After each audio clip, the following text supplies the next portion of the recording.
Washington, D.C. would seem like the logical place for the President's Hall of Fame. Instead, it's parked off the highway near Claremont, Florida, which is where you'll have to go to see the most thorough replica of the White House ever created. Hey, you are Joy. Yes. And this is the President's Hall of Fame. Correct. It opened originally in 1962 by a gentleman named Toole.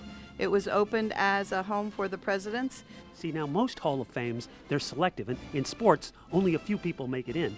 Are there any presidents that didn't make the cut? There are none that did not make the cut. Even Millard Fillmore.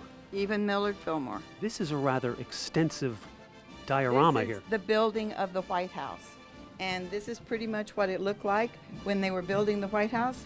And you have George Washington represented. There's a lot of activity going on, and some of it is moving.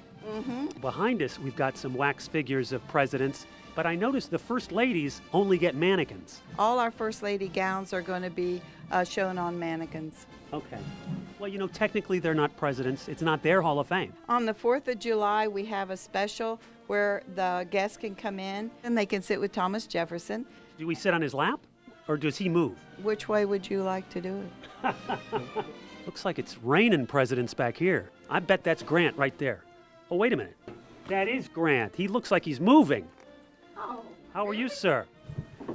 Good, how are you? You're surrounded by wax, but you're in the flesh. Yes, sir. Can I just tell you, their heads are way bigger than yours? I don't have that big of an ego yet. Who's that guy behind you? It looks like Ebenezer Scrooge. That is John Tyler. I knew that. I was just testing you there. Upon 4 essential human freedoms. John Kennedy. He did have a bad back, and he was always in the Yes. rocking chair. Bad back, but a heck of a head of hair. And here's some little tiny presidents. You've got them in all sizes. We have all 44 of the presidents here in miniature.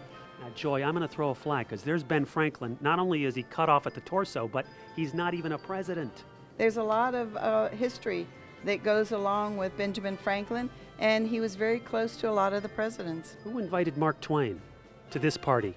because of his writings. I guess if you're not a president in this museum, you only get your head and shoulders. That's the way it looks. Guests can step behind the Oval Office and look through and have their picture taken. This is the north side of the White House replica. This is quite an impressive structure. I got to tell you, it takes your breath away. How long did it take him to make this thing? Over 2,000 man-hours they spent building the White House. John had gone to the White House when he was in his 20s. The creator of this. The creators of the White House. 10 First Ladies and Presidents have helped John and Jan to be able to keep the White House up to date. I'm not the only one that's in awe of this exhibit. That security guard looks pretty impressed too. Very surprised. This is the south side of the White House replica.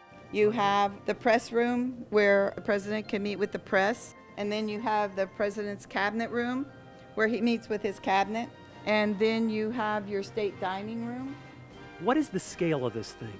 It's 1 inch to a foot.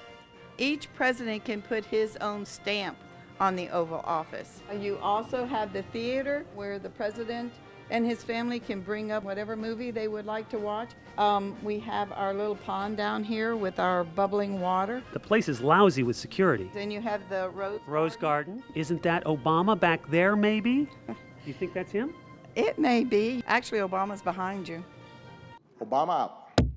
Have you been to the White House yourself? No, I don't need to go to the White House. I'm here with the White House replica. I get to see more than anybody who goes to the White House. Eat your heart out, Washington, D.C. tourists. You got it.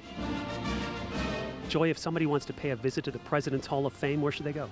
They'll come to Claremont, Florida, 30 minutes west of Orlando. Uncanny.